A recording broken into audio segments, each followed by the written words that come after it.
В то время как в Восточном Туркестане продолжаются преследования мирного населения, семьи и родственники задержанных, находящиеся за границей, продолжают давать свидетельские показания. По последним данным, 28 человек из семьи и родственников Омара Рози были заключены в концентрационные лагеря, называемые властями образовательными центрами. С тех пор от родных Рози нет никаких новостей.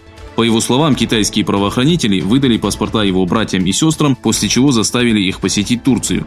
После того, как его родные вернулись на родину, их задержали и отправили в лагерь. Омар Рози обратился за помощью к международному сообществу.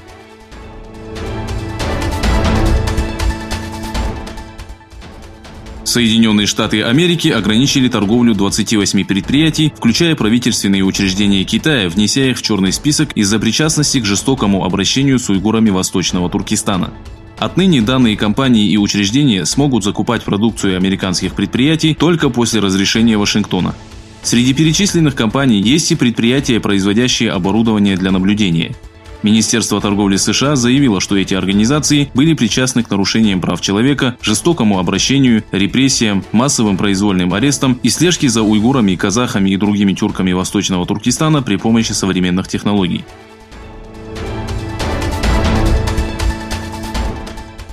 В ходе акций протеста в Гонконге было задержано 70 демонстрантов, обвиняемых в нарушении запрета на ношение масок.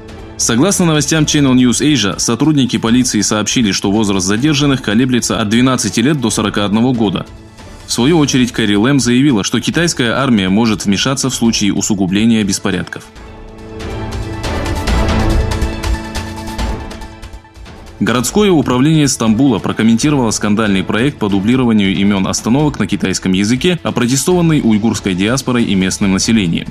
Мэрия сообщила, что установка вывесок на китайском была осуществлена в рамках проекта «Многоязычные вывески» и приурочена к 70-летию Коммунистической партии Китая. Также в сообщении указывается, что по требованию генерального консула Китая акция была начата с китайского языка для удобства 400 тысяч китайских туристов. Министерство обороны США сделало заявление по поводу спецоперации турецких военных на севере Сирии. К сожалению, Турция предпочла действовать в одностороннем порядке. Именно поэтому мы отвели свои силы с потенциальных путей турецких военных для обеспечения их безопасности. Никаких изменений в присутствии США в Сирии нет, пишется в заявлении Пентагона.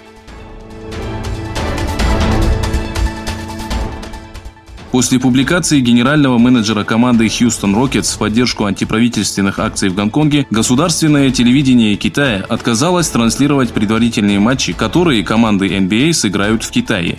По данным BBC, CCTV, которому принадлежит право трансляции матчей NBA на территории Китая, сообщила через официальную страницу в Твиттере, что трансляции матчей Лос-Анджелес Лейкерс и Бруклин Нетс, которые пройдут в Шанхае и Шэньчжине, были отменены из-за публикации Даррела Моррея.